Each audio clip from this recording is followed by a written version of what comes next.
Mesdames et messieurs, chers collègues, chers étudiants, chers amis, un grand plaisir que de vous accueillir ce soir pour la leçon d'ouverture de l'année académique.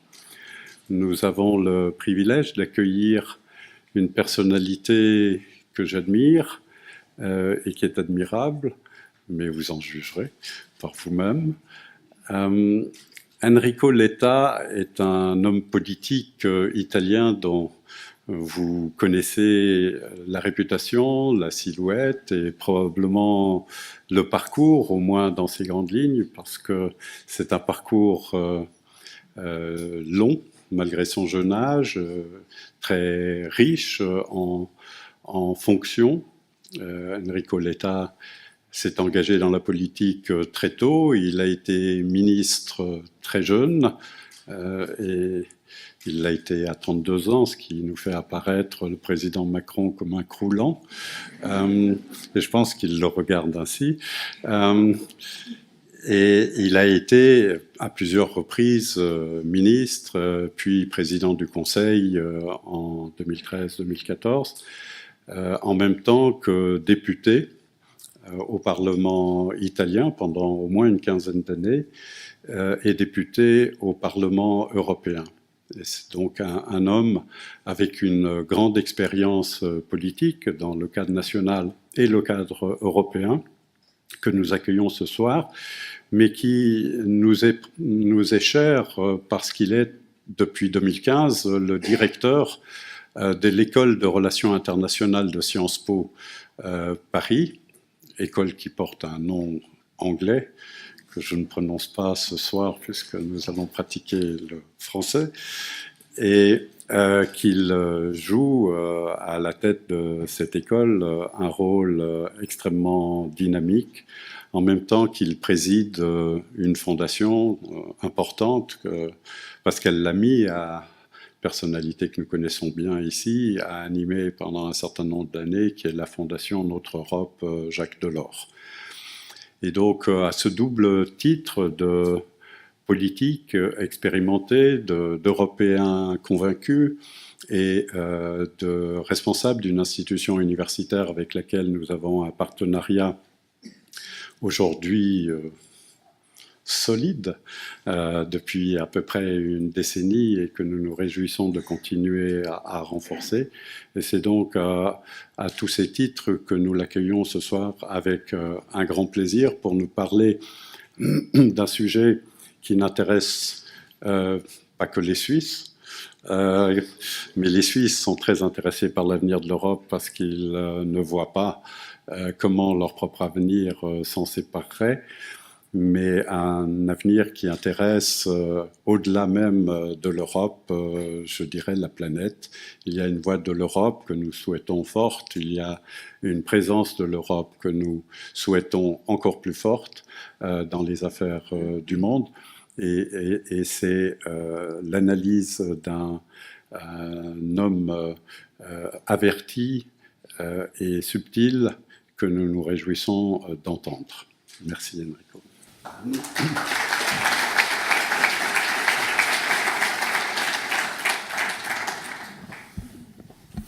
Merci Philippe, merci à vous tous. Je suis ravi d'être ici aujourd'hui. C'est un grand honneur pour moi d'être ici parce que une des choses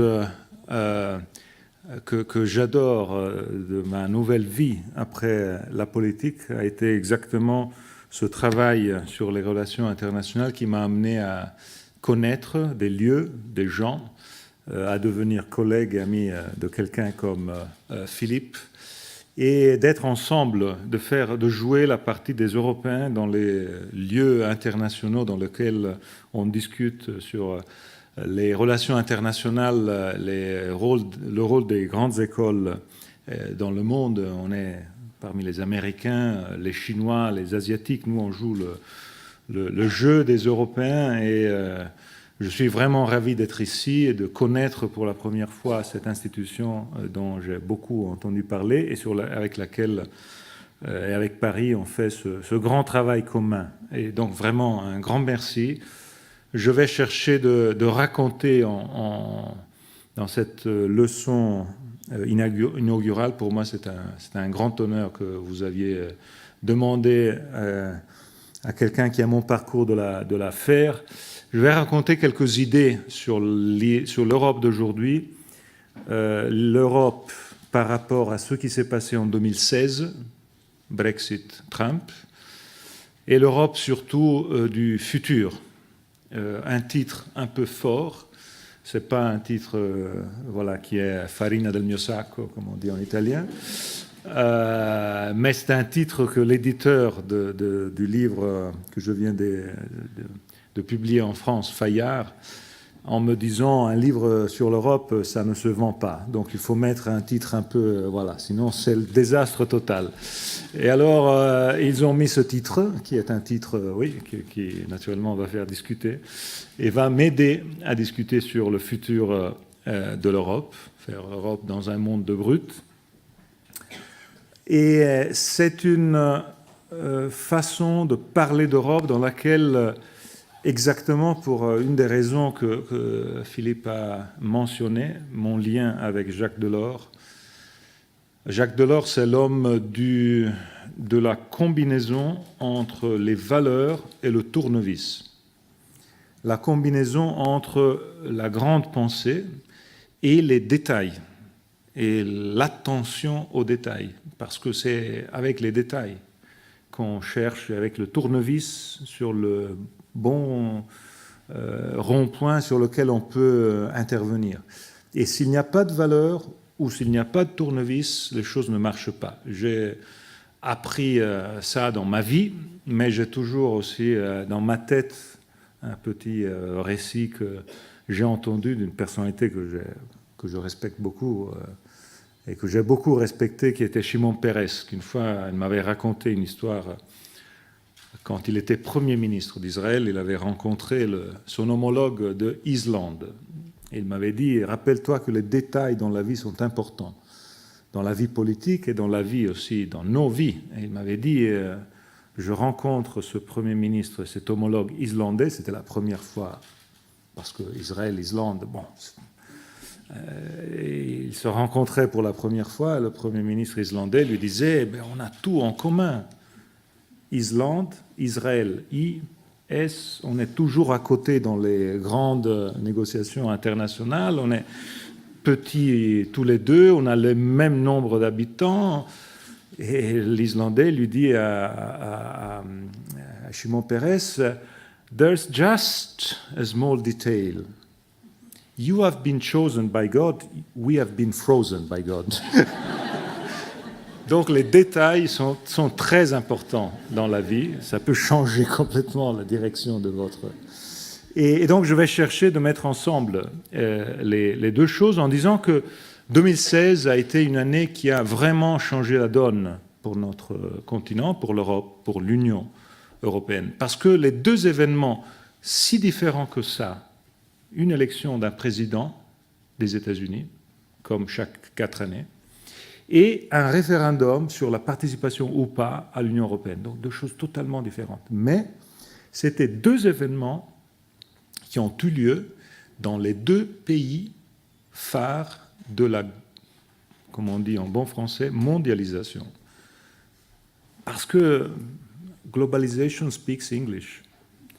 Et donc les deux pays phares de la mondialisation, les États-Unis et le Royaume-Uni, qui ont fait dans la même année, ont pris une décision à la fin qui a un lien. Ces deux décisions sont liées.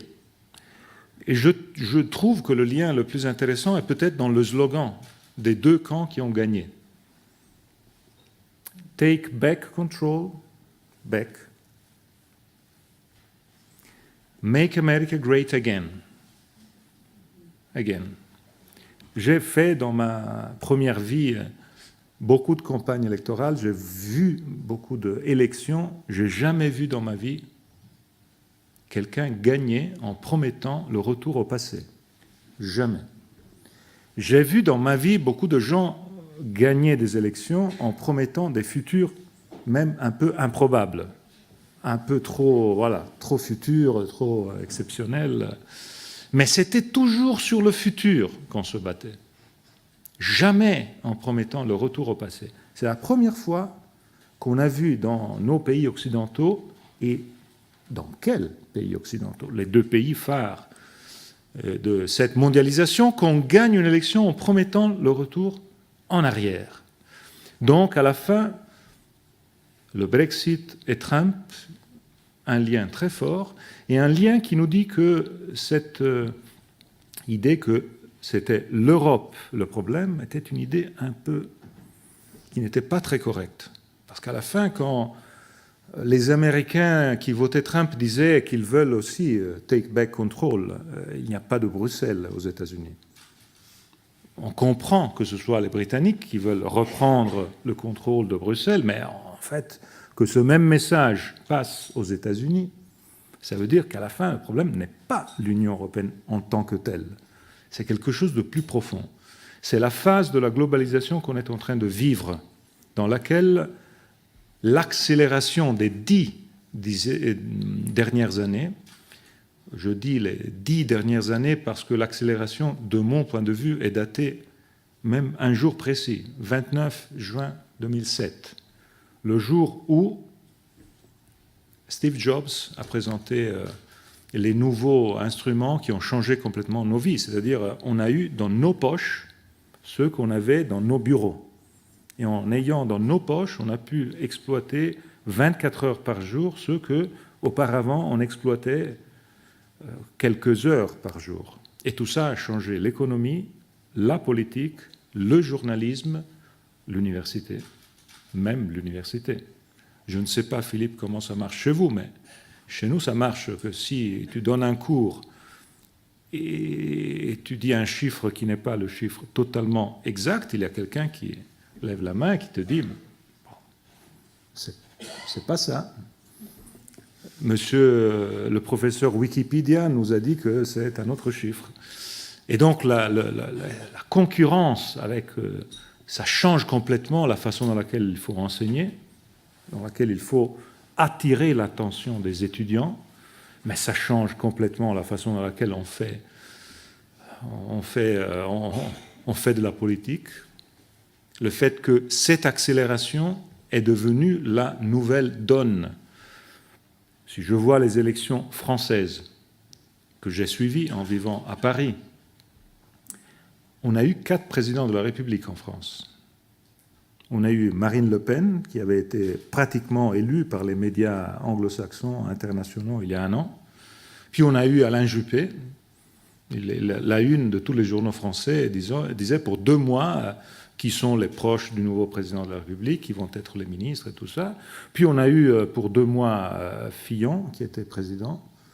Et puis on a eu finalement Macron, qui va l'être pour 5 ans. Mais dans une situation d'accélération des choix, des façons dans lesquelles et tout ça aussi dans les relations internationales, dans la façon dans laquelle nos pays, les identités.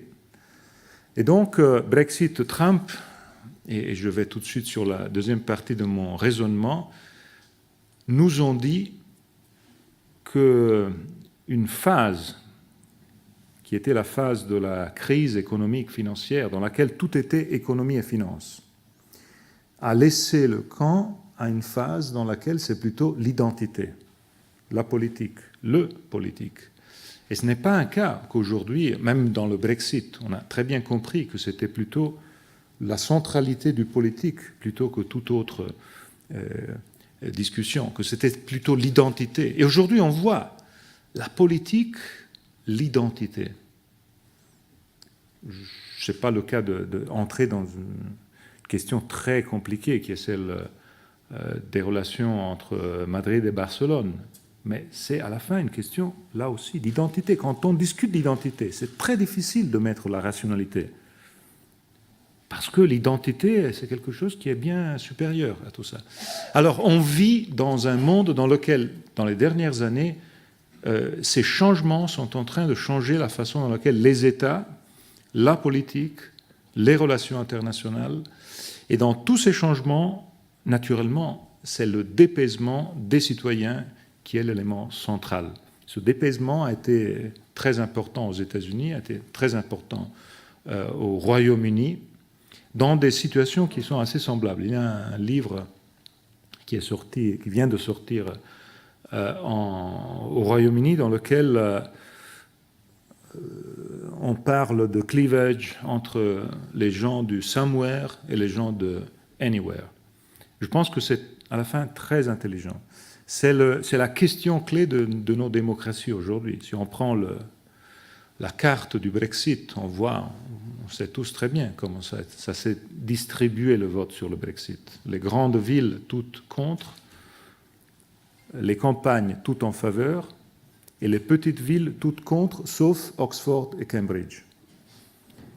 Et on comprend tout de suite quelle est la donne, quel est le développement. Et si on regarde la carte des États-Unis et le vote, c'est la même chose. Donc, quand on regarde ces changements, on voit que la discussion sur l'Europe, aujourd'hui, ne peut plus être une discussion comme elle l'a été jusqu'à hier. Ça, c'est un peu le raisonnement que je vous offre dans cette discussion, dans ce débat, et que j'offre dans ce livre. C'est une discussion qui doit changer parce que l'idée qu'on avait eue, je me mets parmi ceux qui étaient dans ce milieu, dans ce mood, de dire le fonctionnalisme. On fait les fonctions, on fait la monnaie, et puis le reste va arriver. La vérité est qu'on est arrivé à un moment dans lequel le reste probablement est plus important, et le reste donc nous demande une discussion, un débat culturel, politique sur ce que ça veut dire l'identité aujourd'hui en Europe, sur ce que ça veut dire le discours sur l'identité et le discours sur l'identité par rapport au reste du monde. Dans un moment dans lequel, autour de nous, on n'a pas Obama, Medvedev ou Gül. On a Trump, Poutine et Erdogan. Donc on a quelque chose qui s'est passé autour de nous qui est en train de changer nous-mêmes à l'intérieur. Combien de gens en Europe, dans nos sociétés, quand on dit ça, nous disent, à la fin, ce Poutine, cet Erdogan, il n'est pas mal du tout. Hein. Oui, un peu moins de démocratie, mais il fait les choses. Il résout les problèmes. Il nous protège. Un moment dans lequel l'identité, la sécurité, le dépaysement, les incertitudes sont la clé pour comprendre ce qui se passe dans nos sociétés, il est clair que des leaderships comme celles qu'on a autour de nous sont des leaderships très attrayantes. Et alors le grand aujourd'hui enjeu est l'enjeu de mettre ensemble, lier à nouveau, cette idée que la démocratie pleine, complète, avec les droits de l'homme, la liberté de la presse, la démocratie représentative, complète, n'est pas alternative à l'efficacité, à la compétitivité dans le monde dans lequel on est, mais peut être absolument complémentaire et c'est peut-être même la clé pour arriver. Je pense que là, c'est le grand sujet de ce siècle. Parce que le siècle passé, c'était un siècle dans lequel le G7 a été fait parmi les grandes démocraties et les grandes économies. Et les deux choses coïncidaient. Il n'y avait pas de grandes économies qui n'étaient pas des grandes démocraties. Et à Rambouillet, ils ont mis ensemble les 7. À la fin, c'était tous des démocraties et c'était tous des grandes économies. Et aujourd'hui, on voit cette situation qui est en train de changer, même autour de nous. Et on a la discussion chez nous aussi. Alors là, le grand enjeu est celui de se dire, parmi nous, quelle est la raison pour laquelle on fait l'Europe? Pourquoi il faut la faire? La faire, non la refaire. La faire, pour la première fois peut-être. Et là, je crois que les trois slogans qu'il faut employer, c'est les trois slogans qui sont liés à ce qui se passe maintenant. On est à 3 jours près des élections allemandes, élections très importantes, et on est dans une situation dans laquelle ces élections vont créer, probablement, vont ouvrir une fenêtre d'opportunité, qui va être une fenêtre d'opportunité liée au fait que la France a tranché, la France a un président fort. C'est un président qui a été élu avec un mandat clair, mandat européen. Et ce mandat est un mandat lié à la façon dans laquelle il a été élu. Il a été élu dans un deuxième tour contre la championne de l'anti-Europe. Donc s'il a gagné si largement, à la fin, il a gagné d'une façon très nette et claire. Qu'est-ce que ça veut dire que la France et lundi, peut-être l'Allemagne, sont en condition aujourd'hui de laisser derrière elles toutes les difficultés qu'elles ont eues dans ces derniers temps, et que les deux, la France et l'Allemagne, peuvent être aujourd'hui dans un mood d'investissement sur l'Europe. Et que cet investissement a un sens si ce couple franco-allemand n'est pas un couple exclusif, mais s'il est inclusif. Premièrement, avec les deux grandes autres économies de la zone euro, donc l'Espagne et l'Italie, et naturellement avec les autres, en sachant que les trois grands buts, c'est les trois buts que j'appelle sécurité pour les citoyens, prospérité pour les citoyens, démocratie pour les citoyens. Trois buts incontournables. On a dans le passé trop de fois cru et pensé qu'on pouvait se passer de ça, d'une discussion claire sur ces trois grands sujets. Aujourd'hui, on a compris que la fameuse phrase de Paul Valéry sur les civilisations, après le grand désastre des guerres mondiales, nous, les civilisations, on a appris qu'on est devenus mortels. On peut aujourd'hui l'appliquer à l'Europe. 2016 a été l'année dans laquelle on s'est aperçu que l'Europe devenait mortelle. Le jour après Brexit, le jour après Trump, on a commencé à avoir la perception que tout pouvait se détricoter. Et en fait, moi, je n'ai jamais pensé que Marine Le Pen aurait gagné en France, mais en parlant avec les centaines de journalistes du monde qui sont venus à Paris pour cet événement, j'ai compris que dans le reste du monde, l'idée était celle qu'elle pouvait gagner et que c'était vraiment, ça aurait été le deuxième passage de la fin de l'Europe.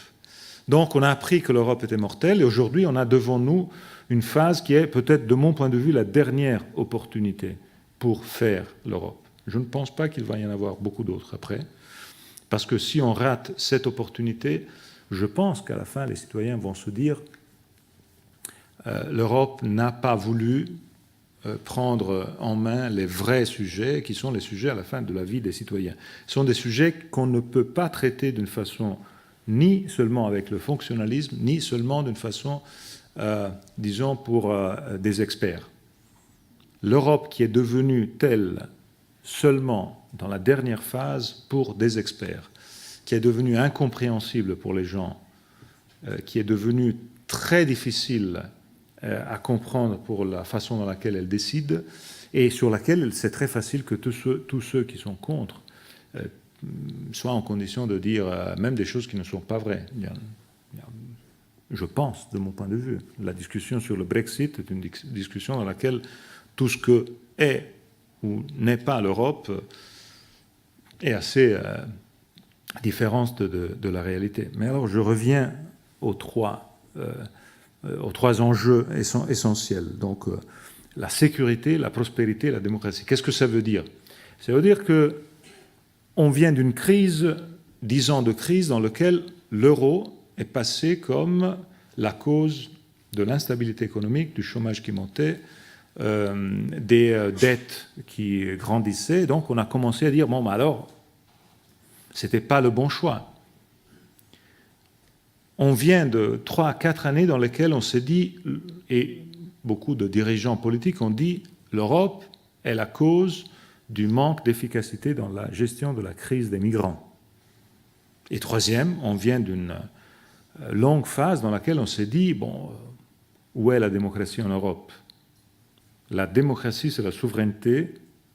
Et à la fin, le fait de dire, j'ai toujours trouvé assez intéressant de mon point de vue, dans mes fonctions, quand j'ai eu la possibilité de discuter d'Europe avec des gens comme Poutine ou d'autres, de discuter avec eux, de leur dire « Tu dois comprendre que l'Europe n'est pas seulement le et les premiers ministres des États souverains, que l'Europe a 2 niveaux, et les 2 niveaux sont tous les deux des 2 niveaux importants. Tu dois parler avec le président de la Commission, les commissaires, et tu dois parler avec les premiers ministres. Et entendre de l'autre côté l'idée que non, l'État, la politique, les relations internationales, c'est avec quelqu'un qui a un drapeau derrière lui, une armée et des frontières. Si je rencontre quelqu'un d'autre, qui par exemple s'appelle commissaire, ça c'est une des choses les plus stupides qu'on ait jamais fait en Europe, le commissaire c'est Derrick, ou le commissaire européen, c'est une façon incroyable. Donc, quand je cite ces choses, je pense, vous voyez que je pense vraiment qu'il faut changer le récit et le logiciel. Il faut partir du citoyen. On n'est pas parti du citoyen. On est parti de, quand on appelait la commission, commission. On l'appelait commission parce qu'il y avait des raisons historiques pour l'appeler commission. Mais le fait qu'aujourd'hui, vraiment, celui qui décide ou tranche sur un sujet à un autre s'appelle commissaire, je pense qu'aux citoyens, ça donne tout de suite l'idée que c'est quelque chose de négatif, pas quelque chose de positif. Et la question clé, donc, est celle de commencer des fondamentaux. Alors, démocratie, sécurité, prospérité, je pense que l'Europe qu'on doit bâtir aujourd'hui doit partir de là. En commençant par, naturellement, prospérité, ça veut dire qu'il faut compléter l'union économique et monétaire. Il faut faire en sorte que l'Europe ait un fonds monétaire européen et qu'il ne puisse plus se passer ce qui s'est passé en 2009, quand la première crise financière a touché un pays, l'Irlande, qui a fait faillite, et on n'avait pas les instruments chez nous, et on a dû appeler le Fonds monétaire international. Imaginez-vous Alabama qui fait faillite, et les États-Unis qui appellent le Fonds monétaire international au sauvetage de l'Alabama. Ça voudrait dire que les États-Unis n'existent plus. Il est clair que si l'Europe, pour la faillite d'un de ses membres, a besoin du Fonds monétaire international, ça veut dire que ça ne marche pas. Hier, on a eu toute la journée chez nous à Paris, à APSIA, à la Paris School of International Affairs, Klaus Regling, le directeur exécutif du European Stability Mechanism, qui nous a raconté comment l'ISM a été bâti et cette relation compliquée avec le Fonds monétaire international et le fait qu'il faut se passer du Fonds monétaire international en Europe. Il faut donc faire évoluer l'ISM, avoir un Fonds monétaire européen qui soit en condition d'intervenir et de sauver un pays, non pas comme il s'est passé avec la Grèce, quand ce pays est détruit. Parce que quand vous intervenez et la maison a complètement brûlé, à la fin, le coût est beaucoup majeur. C'est une chose qui m'a toujours beaucoup frappé.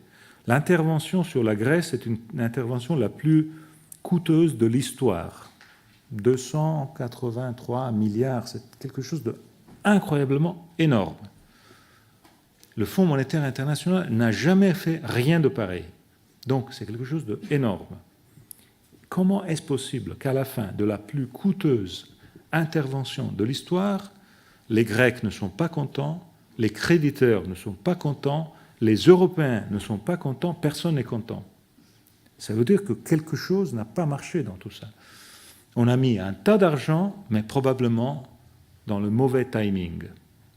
Et là, la question clé est celle d'aujourd'hui avoir un fonds monétaire européen qui soit en condition d'intervenir dans le bon timing.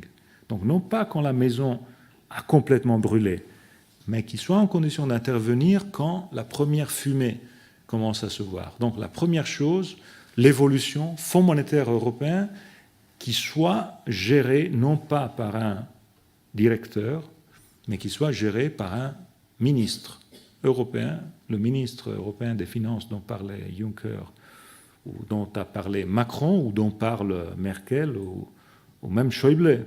Voilà un rôle pour un ministre des Finances européennes, qui soit en condition, quand une maison brûle, d'intervenir et d'éviter donc le virus, la contagion et tout ça. La deuxième grande question que je vois, maintenant que les Britanniques sont sortis, bon, disons pas encore, mais maintenant qu'ils sont sur la porte, c'était négatif. Moi, j'ai toujours cru que c'était quelque chose de négatif, je continue à le penser. Mais puisqu'ils sont sortis, je pense qu'il faut tirer profit de quelque chose de tout ça. Une des choses est la question de la fiscalité. Une des choses sur lesquelles, quand vous parlez aux entreprises européennes, les gens deviennent fous, c'est le fait de travailler dans 27 pays et d'avoir dans chaque pays un régime fiscal totalement différent. De devenir fou à chercher de mettre ensemble les choses. Réfléchissons sur la force compétitive qu'aurait l'Europe si on avait une fiscalité unique pour les entreprises parmi tous les pays européens. Ce serait une révolution bouleversante en termes de poussée compétitive pour les entreprises européennes. On a toujours dit que c'était les Britanniques qui freinaient, donc maintenant c'est le moment.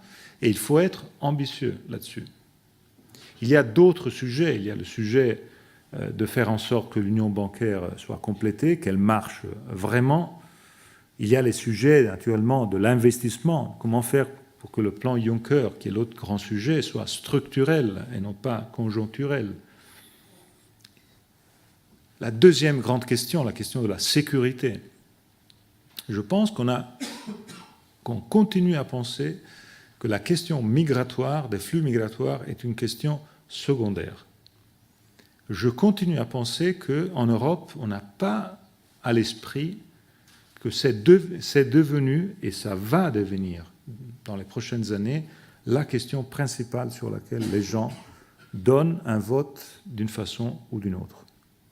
L'influence dans le débat public de nos pays, et je pense que vous connaissez en Suisse, de ce sujet, le sujet des migrations, est quelque chose d'énorme. Si je vois mon pays, je vois sur ce sujet le décalage le plus large qu'il y ait dans tout le spectrum des politiques publiques entre la perception et la réalité.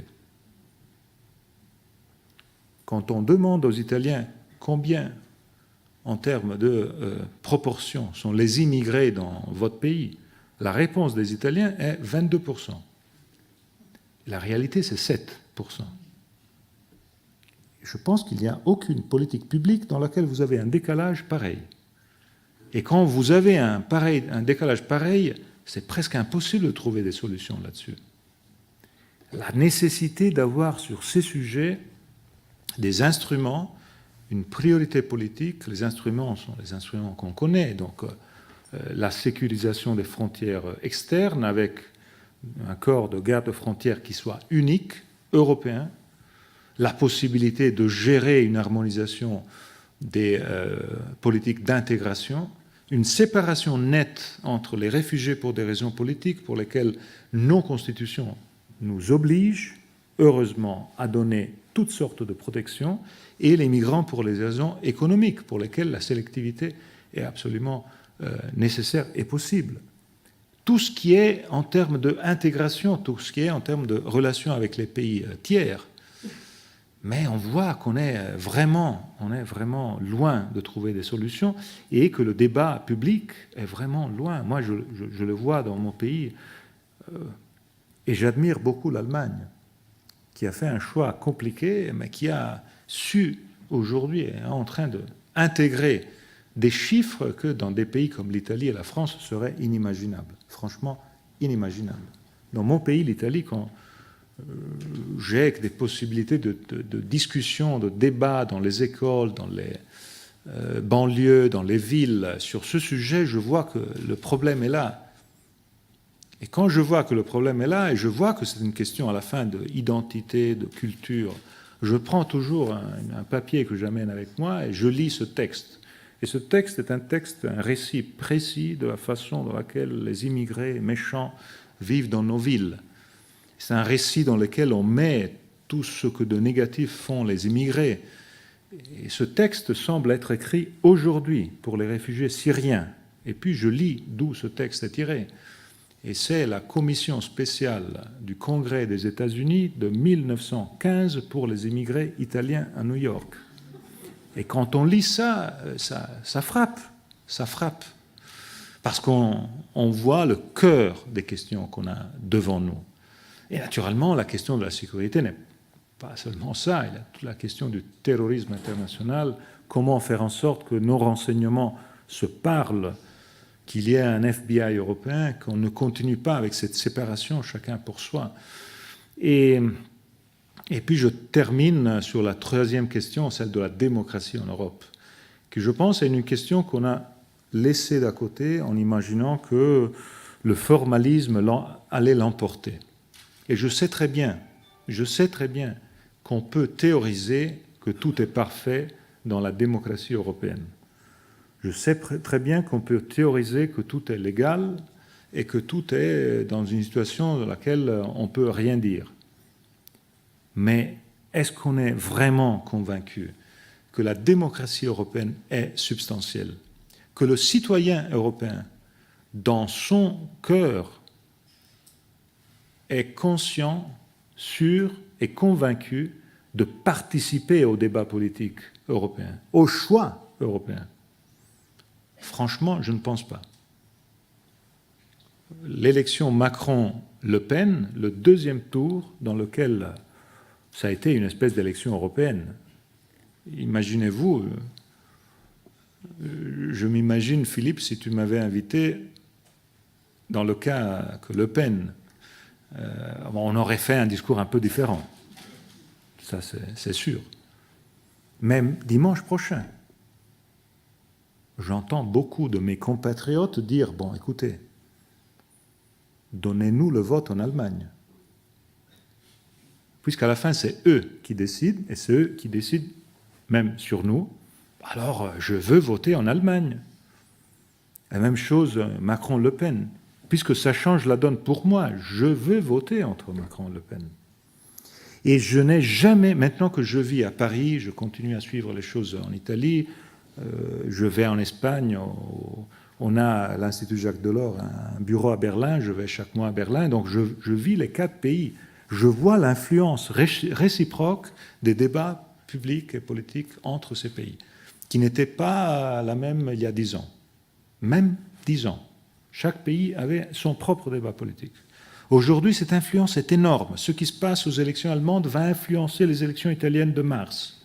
Ce qui s'est passé aux élections françaises va influencer l'élection de dimanche en Allemagne. Ce n'était pas le cas il y a 10 ans ou il y a 20 ans. Mais alors, si c'est comme ça, il faut comprendre que la demande de nos peuples de dire « il faut que la démocratie en Europe me donne la possibilité de participer », de dire « la mienne », on a aujourd'hui une occasion unique. J'en parle dans le livre et je suis content de voir que le gouvernement italien a fait cette proposition et que M. Macron, dans le discours de Athènes, il y a 2 semaines, a lancé cette idée. Et l'idée est celle de... On a une occasion unique aujourd'hui. L'occasion unique qu'on a, c'est la sortie du Royaume-Uni qui va libérer 73 sièges au Parlement européen. 73 sièges au Parlement européen, c'est quelque chose d'important. Premièrement, parce que ce sont 73 sièges du Parlement européen occupés par des eurosceptiques. Deuxièmement, parce qu'on ne peut pas les effacer comme ça, parce que le chiffre est écrit dans les traités. Donc c'est 751. Donc ils sortent, on ne peut que les redistribuer. Et on a 2 options. Une, l'option simple, terrible. Je ne voudrais pas assister à la nuit dans laquelle on va redistribuer les 73 et dans laquelle les Pays-Bas et la Belgique doivent discuter si ils ont le même chiffre ou si l'un des deux en a un de plus, si l'Espagne et l'Italie vont faire la même discussion, si Malte et Chypre vont faire la même discussion, si la Slovaquie et la République tchèque, ça va être terrible. Et je pense qu'on va perdre 10 points de popularité sur l'Europe dans toutes nos opinions publiques avec nos... Il y a une deuxième... Et j'ajoute, ça ne change rien. Pour l'Italie, avoir 72 ou 76 ou 73, ça ne change absolument rien. Imaginez-vous ce que serait élire les 73 dans un collège, dans une circonscription électorale pan-européenne, avec donc tous les 27, tous les électeurs mélangés qui votent pour des listes mélangées entre elles. On aurait la possibilité de voter pour l'Europe, pour une idée d'Europe. On aurait une liste, une Europe plus fédérale, une Europe des souverainistes, une Europe peut-être de la solidarité, une autre de l'austérité. On serait en condition, moi, citoyen européen, je voterais et je pourrais voter en disant quel genre d'Europe je veux. Et si on faisait ça, on donnerait cette possibilité de participer à la vie européenne, mais imaginez-vous aussi la force que tout ça nous donnerait le soir de ce résultat. Pour la première fois, on serait en condition de dire les citoyens européens pensent ça.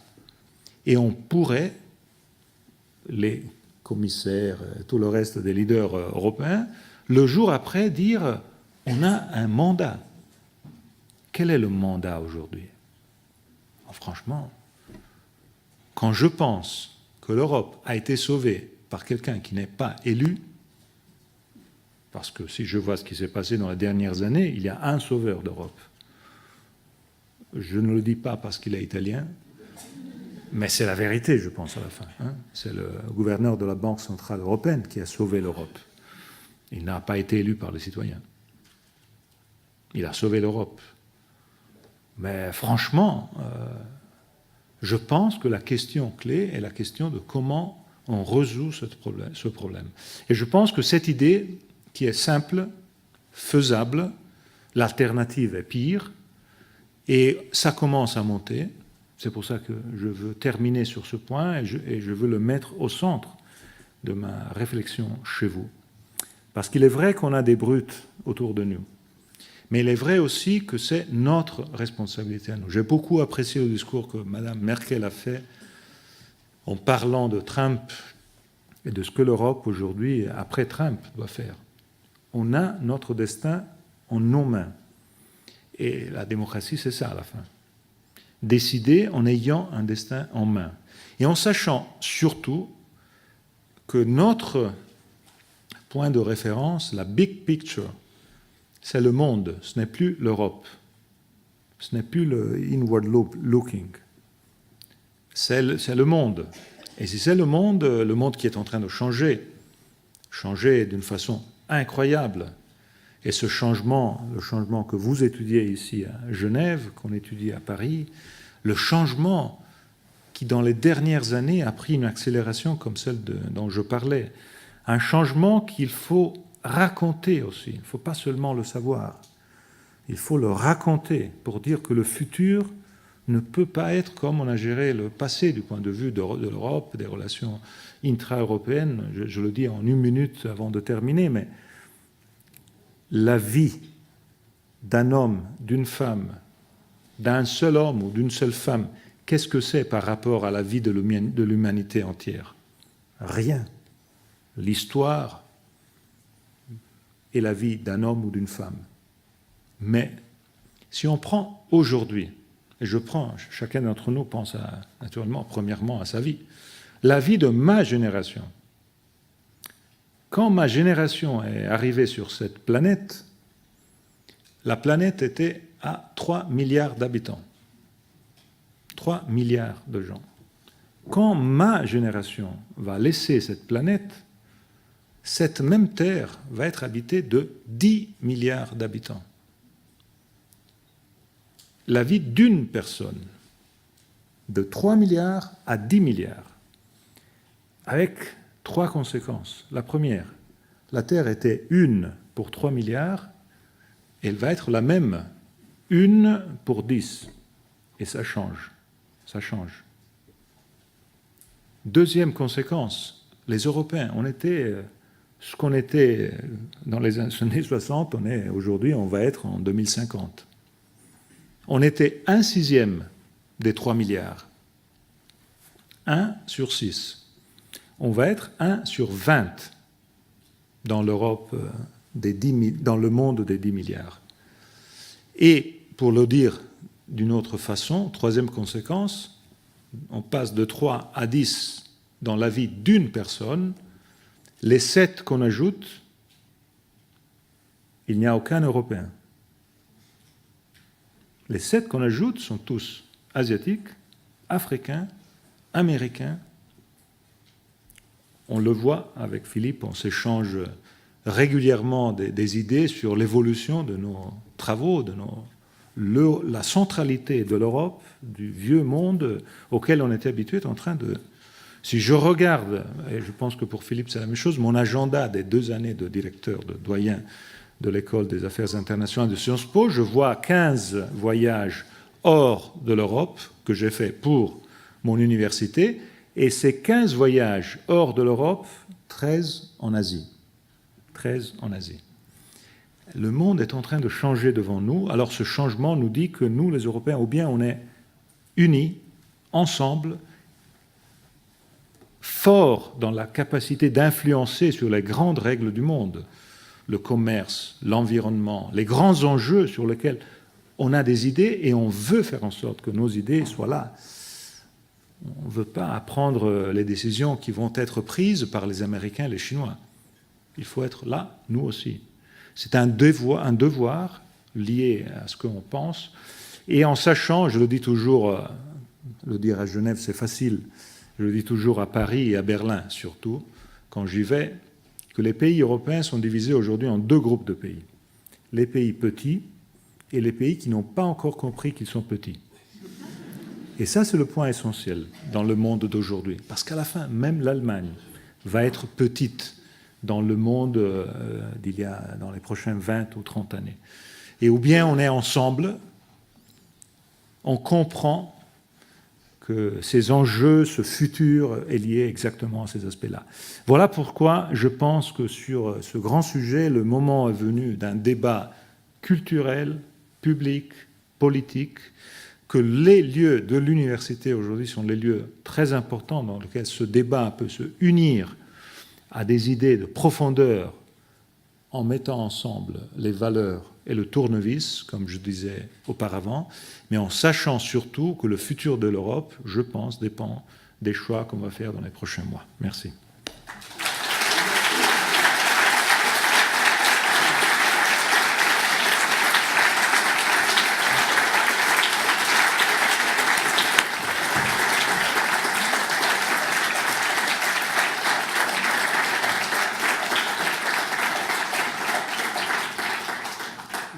Merci pour ces belles paroles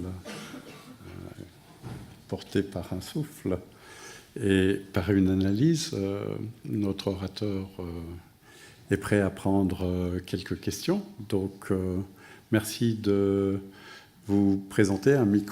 Des micros sont là. Merci de vous présenter et de poser des questions brèves. Merci.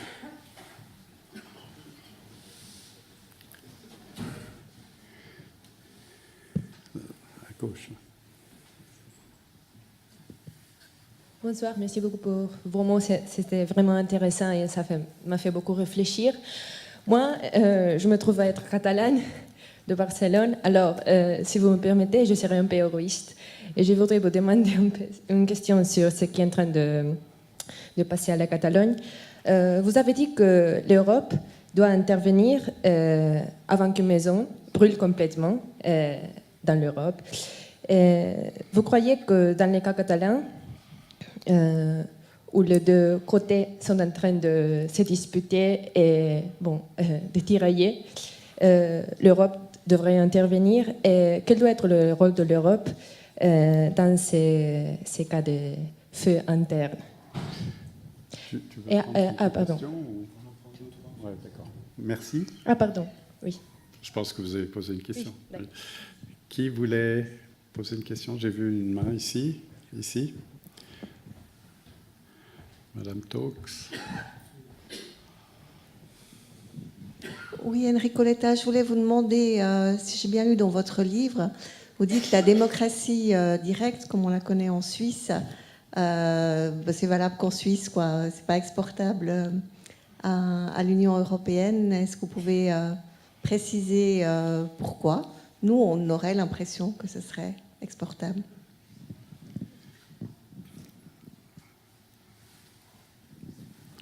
Joël Kuntz. J'aime beaucoup votre idée d'une élection collective dans toute l'Europe pour une liste.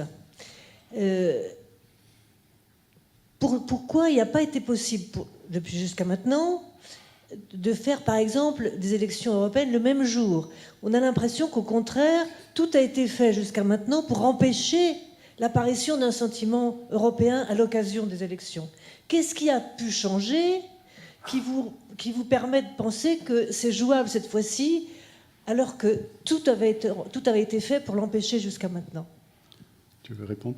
Juste une minute de publicité. Lundi prochain, un colloque ici sur la création d'un jour européen d'élection, c'est-à-dire un jour auquel se passerait l'élection européenne. Il y aura le président de l'Institut européen de Florence qui sera ici, entre autres. Roland? Ah, bon. Est-ce que je peux venir? Alors, je commence par la Catalogne. C'est une question très délicate, très, très délicate. Je pense, franchement, que l'état de droit est un élément essentiel dans l'Europe. Et on ne peut pas casser l'état de droit.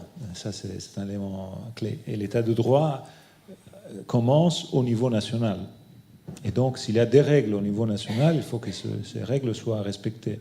Je n'imagine pas que le principe d'autodétermination des peuples puisse casser l'état de droit. Il perd sa légitimité. Cela étant dit, je ne pense pas que l'Europe puisse intervenir dans tout ça, parce qu'il est assez clair qu'elle est, du point de vue de la légalité, les aspects. Ce que je pense, mais ça va au-delà de la question catalane, c'est que une des choses que l'Europe a manqué c'est une des promesses manquées de Maastricht. Maastricht avait lancé cette très intelligente idée du comité des régions et de faire de la subsidiarité le cœur de l'idée européenne. Et on a franchement manqué là-dessus.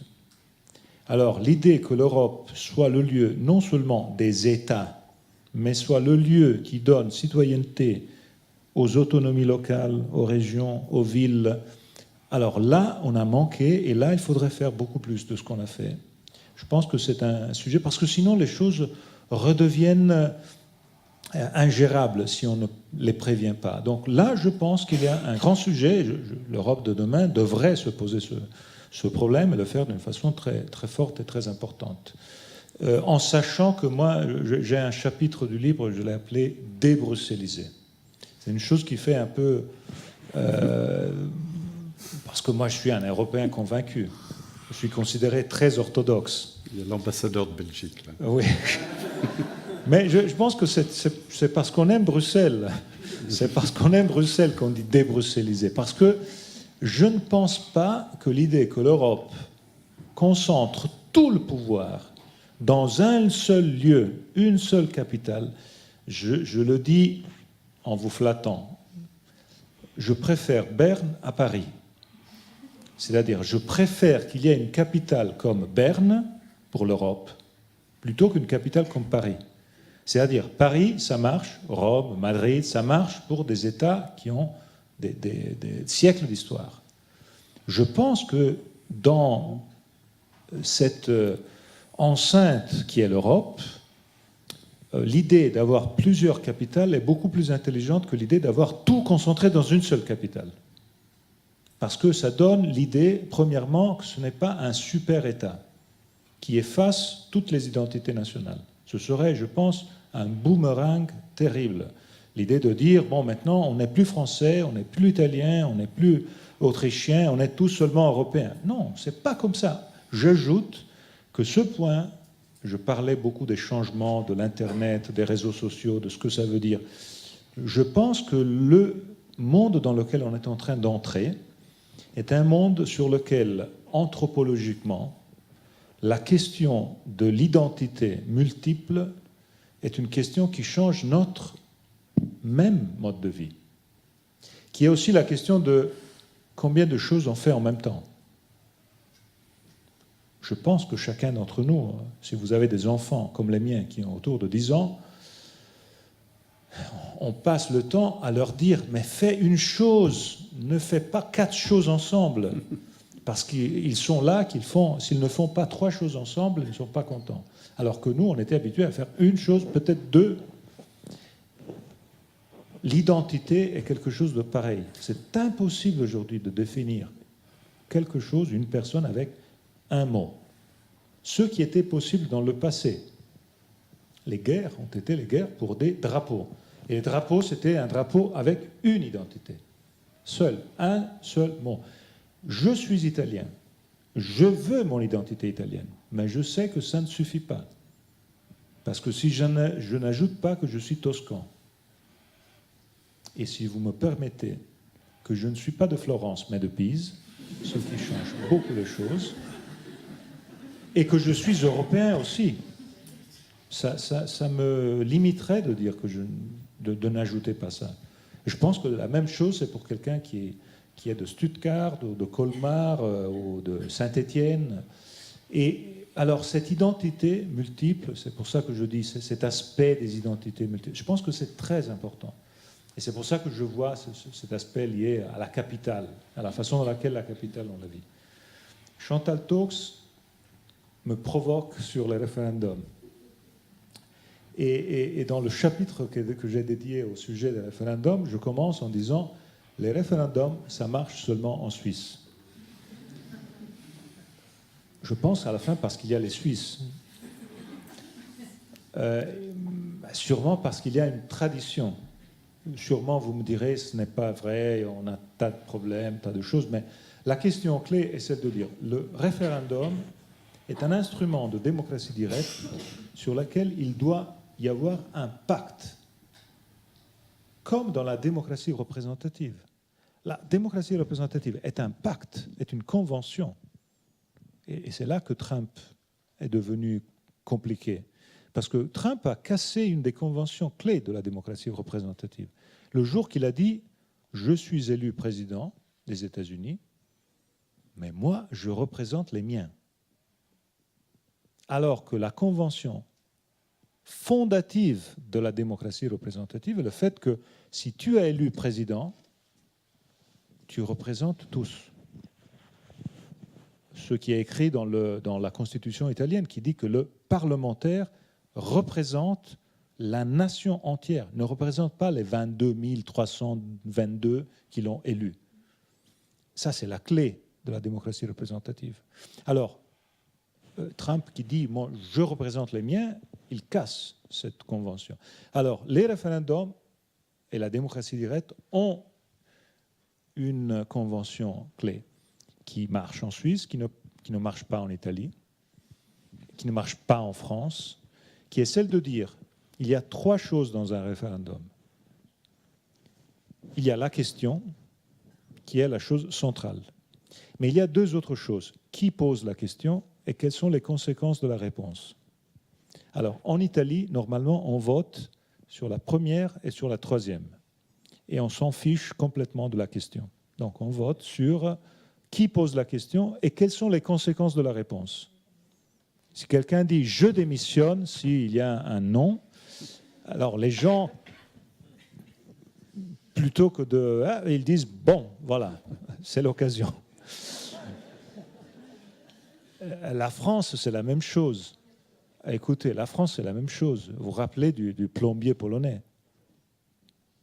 On n'a pas de convention européenne parce qu'il y a eu le référendum dans lequel on parlait de la convention, on parlait de la Constitution européenne, et à la fin, tout a complètement dérivé. On a parlé du plombier polonais. Il y avait une journaliste après qui a fait une recherche pour voir combien de plombiers polonais il y avait. Après, il y en avait 13. Alors, la question liée au fait que... Mais imaginez-vous aussi un autre aspect dont on n'a plus jamais parlé. Mitterrand, en imaginant une chose tranquille, avait appelé un référendum sur Maastricht.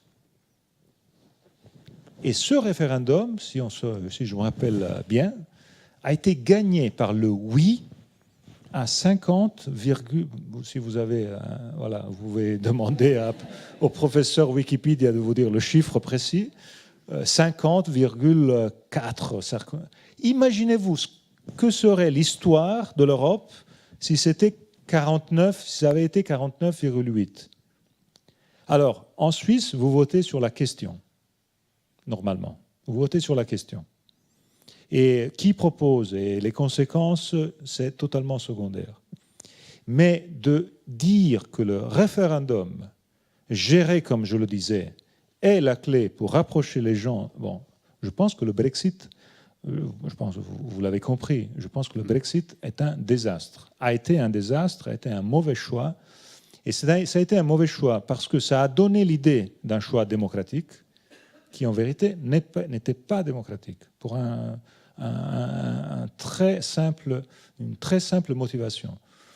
Le Brexit est fort, principalement parce que le brand est devenu fort. Et parce qu'on a, avec la force de ce brand, Brexit, on a complètement oublié la question clé, c'est-à-dire, qu'est-ce que ça veut dire Brexit? Et je pourrais discuter des heures pour dire qu'il n'y a pas un seul meaning de Brexit, mais il y en a plusieurs. Vous ne pouvez pas définir le Brexit sans dire où le Royaume-Uni va aller. De dire on sort, et donc Brexit, c'est le mot pour dire on sort, oui, très bien, mais comment peut-on demander aux gens de voter sans le passage suivant? Et c'est ce qui s'est passé. En plus, le vote a créé aujourd'hui une situation, je pense, assez épouvantable. Demain matin, on va écouter. J'ai été très frappé par ce choix de Florence et non pas Pise pour donner ce discours que Mme May va donner demain. Mais en vérité, c'est quelque chose d'assez incroyable. Et je pense que ça va durer des années et des années. Ça va être très compliqué. Donc, j'aimerais beaucoup que les citoyens européens deviennent tous des Suisses et donc on soit capable d'avoir un référendum sur les sujets comme vous l'avez. Ce n'est pas le cas. Et je pense que le Brexit nous enseigne et nous dit beaucoup de choses. Pourquoi, jusqu'à aujourd'hui, on n'a pas eu de jour... À la fin, c'est les Britanniques qui n'ont jamais voulu. Parce que le fait de voter, eux, le jeudi et le reste d'Europe le dimanche, c'est surtout à cause du Royaume-Uni. C'est pour ça que c'est un aspect lié à la sortie du Royaume-Uni. La sortie du Royaume-Uni peut déclencher sur ces aspects-là des questions qui peuvent être positives.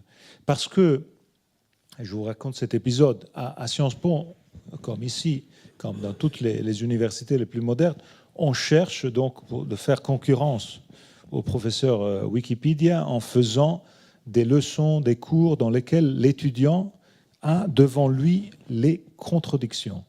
Et il voit les contradictions, les points de vue différents. Le cours qui a eu plus de succès cette année a été un cours sur les négociations du Brexit, dans lequel j'ai appelé un diplomate britannique et un diplomate européen. Et pour ne pas me tromper, j'ai appelé l'ambassadeur d'Allemagne en France. Donc, c'était la voix.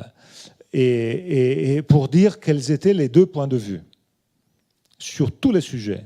Et les étudiants ont vu les deux points de vue, les contradictions et tout ça. Alors, on l'a fait sur le Brexit. On a réussi à avoir un des porte-parole du Brexit. On a réussi, je ne sais pas comment on l'a convaincu, à sortir du Royaume-Uni parce qu'ils étaient tous chez eux. C'était amusant parce qu'il y avait tous les contre-Brexit qui faisaient campagne dans le reste d'Europe. Et les Brexiteurs, ils étaient tous... Et à la fin, ils ont gagné peut-être pour ça aussi. Mais donc, on l'a invité et on a fait un débat avec un Remainer devant nos étudiants. Il y avait une salle pleine d'étudiants et il a perdu sur toute la ligne. Naturellement, les étudiants de Sciences Po étaient des étudiants qui étaient contre le Brexit, sauf sur un point, sur lequel il est sorti avec les applaudissements des étudiants. Et moi, je me suis dit, en écoutant ce point, je me suis convaincu de ce que j'imaginais déjà. C'est un problème aujourd'hui qu'il faut, quand il a raconté, naturellement avec une façon comme les Britanniques savent faire, il a ridiculisé la démocratie européenne en disant, bon, vous avez une démocratie dans laquelle, en Europe, la carrière politique des leaders politiques que vous cherchez à faire est la suivante. Carrière politique locale, on gagne et on passe au niveau national. Et puis on gagne et on reste au niveau national. Et puis on perd et on va au niveau européen. Qui est naturellement quelque chose qui, raconté, ridiculisé et tout ça, donne une idée d'une Europe qui est racontée et défendue par les perdants et les bureaucrates. Ceux qui, à la fin, un peu, et je n'ajoute rien d'autre, mais il est clair que dans le débat aujourd'hui, qu'il y a un débat à tout azimut, il faut qu'il y ait du leadership européen qui s'est battu avec les citoyens, pour le vote des citoyens. Et il faut donc que cet aspect-là de la démocratie en Europe ne soit plus lié seulement ou laissé aux rêves naïfs des fédéralistes, mais soit quelque chose qui devient partie prenante centrale de ce qu'on veut faire de cette Europe dans le futur. Merci. On prend trois nouvelles questions et on termine. Ici à gauche. Bonjour, Alessandra, ancienne élève. J'ai une question par rapport à votre classification des flux migratoires. Est-ce que dans le livre, vous abordez aussi la question des flux migratoires seulement sous l'aspect sécurité ou aussi sous l'aspect prospérité et démocratie?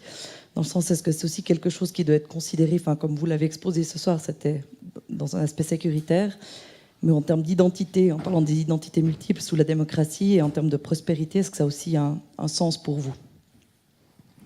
Autre question? Madame?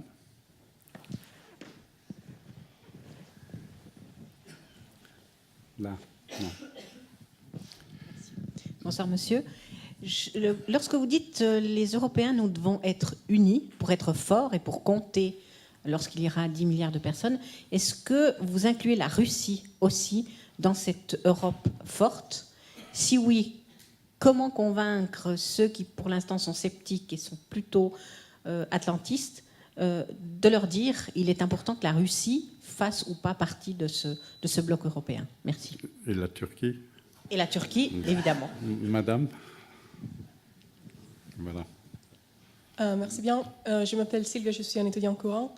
J'aurais une question avec la forme que cette nouvelle démocratie devrait prendre, parce que maintenant on a vu seulement les modèles d'une démocratie représentative ou d'une démocratie directe sur la forme de référendum. Ma question c'est, est-ce qu'on peut penser à d'autres formes de démocratie directe qui n'est pas représentée seulement par un référendum? À propos du référendum de Brexit, honnêtement, je ne pense pas que c'était le référendum lui-même comme forme, que c'était un problème. C'était un peu le processus qui s'était passé. C'était mais trop brusquement, je pense. Et l'autre, c'est la question de la langue, tout à fait, parce que si on parle d'une plus ou moins république, d'une confédération européenne, particulièrement si on veut avoir des listes politiques pan-européennes, je pense qu'il y aura beaucoup le problème de la langue, particulièrement si cette liste devrait faire de campagne électorale dans toute l'Europe. Et en ce moment, bon, c'est pas impossible de penser à un pays qui a plusieurs de langues, mais il y a une différence entre 10 langues et 23, je pense qu'il y a maintenant. Donc comment ça peut être aussi accommodé si on veut une forme de représentation démocratique plus directe et plus participative? Merci.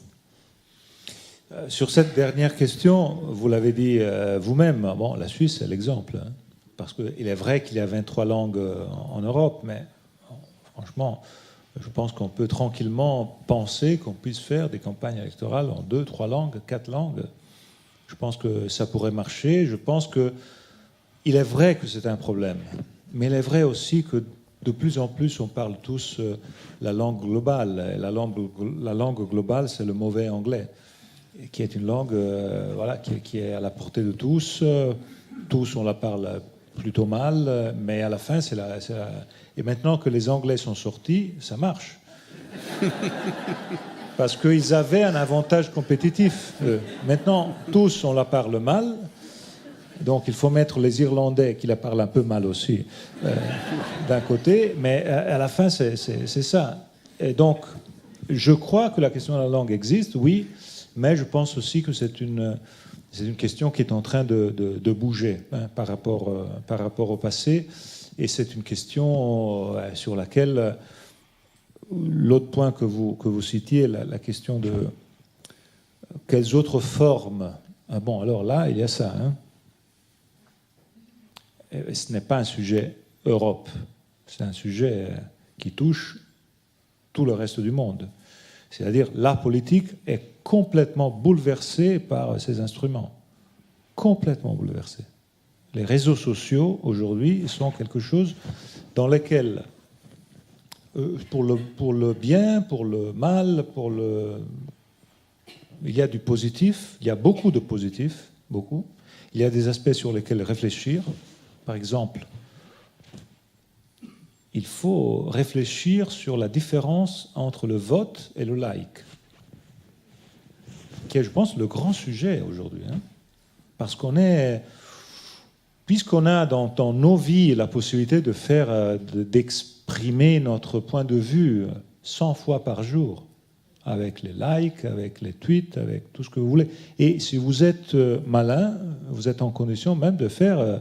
de parler avec des millions de gens grâce à ça. Votre vote, c'est un. Et donc, on est tenté de penser que le vote et le like, c'est la même chose. En plus, vous dites, bon, le like, c'est mieux, parce que je peux dislike aussi. Et alors, je follow, il dit une chose que je n'aime pas, et je défollow. On ne peut pas dévoter. Et ça, les étudiants britanniques de Sciences Po, le jour après, qui étaient avec moi et pleuraient, c'était pas seulement pour le résultat, c'était aussi parce qu'ils n'avaient pas voté. Vous savez tous qu'il y a un décalage entre la participation au vote au Royaume-Uni des jeunes et des moins jeunes. Et le décalage est lié au fait que le pro-Brexit dans les moins jeunes était au 80%. Et que le pro-Remain parmi les jeunes qui n'ont pas voté était 80%. Et à la fin, le résultat final est lié à qui a participé et qui non. Et là, c'est un grand sujet. Le vote qui est pour toujours, ou qui est au moins pour 5 ans, et le like qui est pour 5 minutes. Parce que je dislike et je suis tranquille. Alors, je pense que ce sujet est un grand sujet de démocratie, est un sujet sur lequel il est très clair que quand je vois beaucoup de pays européens, les partis qui prennent le vote des jeunes et qui sont en grande montée sont tous les partis qui travaillent politiquement avec les nouveaux... Et les partis plus traditionnels, ils sont tous avec un peu de problème, surtout parce qu'ils ont les moyens traditionnels. Et je pense que mais je pense que c'est sujet d'une autre conférence ou d'autres travaux que sûrement vous faites. Quant à la Russie, non, dans mon discours, la Russie n'est pas dedans, et même pas la Turquie, je le dis très franchement. Dans mon discours, c'est l'Europe. Et c'est l'Europe des 27 plus la Suisse, le Norvège, le Royaume-Uni et les Balkans. Ça, c'est l'Europe comme je la vois, et c'est l'Europe des valeurs dont je parle. Et il est clair que cette Europe a un devoir, quand je dis ça, qui est le devoir de ne pas penser que nos voisins sont des ennemis. Il faut les tenir les plus proches possibles. Quand je parle, par exemple, en discutant sur le livre et sur ces sujets, je trouve toujours, surtout en France ou en Italie, une question de quelqu'un qui dit « Est-ce que vous dites aussi que l'élargissement a été la plus grande faute des dernières 25 années, puisqu'aujourd'hui on a Orban, Kaczynski, ils sont dedans et ils se comportent comme ça. » Et à ces questions, je réponds toujours de la même façon, en disant, moi je dis que Orban, Kaczynski, il faut les obliger à accepter les règles de solidarité de tous. Parce que si ces règles-là sont valables pour les fonds structurels européens, elles doivent être valables pour tout le reste. Ce n'est pas acceptable que ce soit une solidarité à la carte. Quand je prends, j'accepte. Quand je dois donner, je n'accepte plus. Mais j'ai appris ça dans ma vie politique, pas dans mon activité d'études ou d'enseignement, que dans les grands choix des relations internationales, il est important de dire le choix en positif, mais il est important aussi de dire l'autre option et quelle aurait été l'autre option. Et je demande toujours, quand on me fait une question de ce genre-là, quel aurait été le monde et l'Europe aujourd'hui si on n'avait pas fait l'élargissement? Et ma question est très simple, a une réponse aussi simple. Quand je le dis en Italie, je dis on aurait à 200 km d'ici Poutine, et probablement avec son influence. Parce qu'à la fin, on a réussi dans quelque chose d'historique, de faire en sorte que toute cette grande partie d'Europe soit définitivement liée aux valeurs européennes et ne soit plus, comme elle était dans le passé, liée à d'autres dynamiques. Et ça a été essentiel, fondamental. Et c'est fondamental pour notre futur, notre sécurité, parce qu'on a profité des seules 15 années de sommeil de la Russie dans l'histoire de l'humanité, probablement. C'est-à-dire de 91 à 2008. Et je dis 2008, Géorgie, Ossétie du Sud, qui est le début du changement. Et vous citiez les migrations. Naturellement, il y a un chapitre dans le livre dans lequel je parle des migrations dans l'autre côté aussi, en disant qu'il y a une question naturellement de droits humains, mais il y a aussi une question de stratégie pour le futur. Parce qu'on sait très bien, je cite le cas de l'Allemagne, qui est un pays qui va perdre le 25% de sa force, de sa population active dans les prochaines 20 années. Et si l'Allemagne veut tenir les niveaux de compétitivité et de croissance qu'elle a, elle a une seule possibilité, c'est-à-dire elle doit avoir les portes ouvertes à des immigrants qui puissent s'intégrer et vivre comme ça. Je pense que c'est une des raisons aussi pour laquelle Merkel a fait ce qu'elle a fait. Mais la chose est la même en Italie, et la chose est la même dans les autres pays européens. Il y a seulement la France qui a une démographie différente par rapport aux autres, mais tous les autres pays européens ont une démographie qui est terrible. Donc il est clair qu'il y a une question d'identité, il y a une question de faits concrets, une question liée aux aspects qui sont liés à notre futur et à la capacité d'intégration. Et naturellement, tout ça me amène à nouveau à dire que la question clé pour nous tous est comment gérer cette longue transition et comment faire en sorte que ce ne soit pas le chaos de ces dernières années, mais que ce soit une gestion dans laquelle l'intégration, l'harmonisation des règles, l'intégration en termes de capacité de connaissance des langues et de tout le reste, enfin, que tout ça devienne quelque chose de structuré et de faire en sorte que nous soyons, nous, les Européens, capables d'avoir une politique de voisinage autour de nous qui reconnaisse la nécessité de faire en sorte que le développement soit quelque chose qui n'est pas seulement l'aumône, mais qui soit quelque chose de plus. Je pense qu'à la fin, on paie les insuccès du processus de Barcelone de 1995 et du fait qu'on a oublié la Méditerranée complètement. Enfin, on a oublié la Méditerranée dans les 20 années qui sont derrière nous et les conséquences ont été une incapacité de gestion de tout ça. Et naturellement, il y a la grande question culturelle qui est celle sur laquelle il faut se battre et qui est celle qui nous amène à dire que la question des murs, des ponts, c'est pour ça qu'à la fin, le Brexit n'est pas seulement une question technique. Parce que le Brexit était surtout une question identitaire et une question de murs et de séparation, qui a été gérée beaucoup dans ce sens-là. Et je vois qu'à la fin, quand on nous demande quel est le mot, quelle est l'idée, le concept clé de l'Europe. À la fin, je ne peux que dire que c'est les ponts.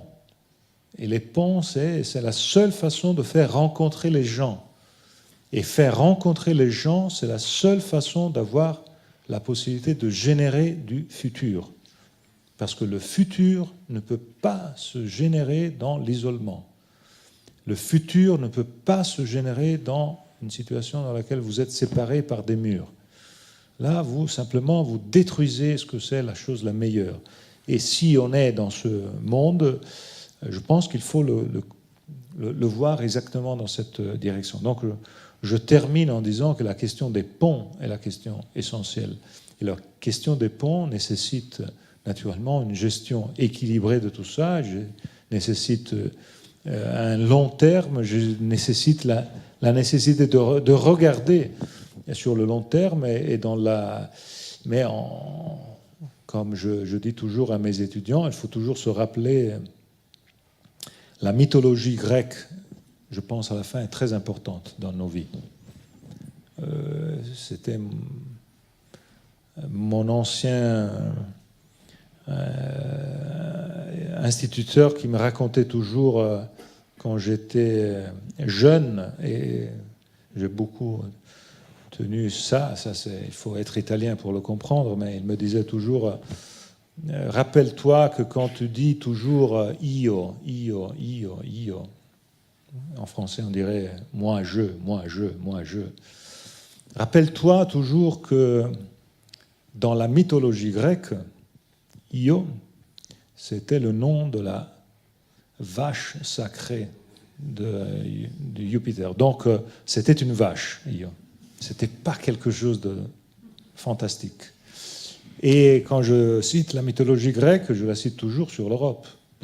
À la fin, le nom Europa vient de la mythologie grecque. Et c'était une princesse phénicienne. Alors, si elle était phénicienne, ça veut dire qu'elle était extra-communautaire. Merci. Merci pour cette soirée.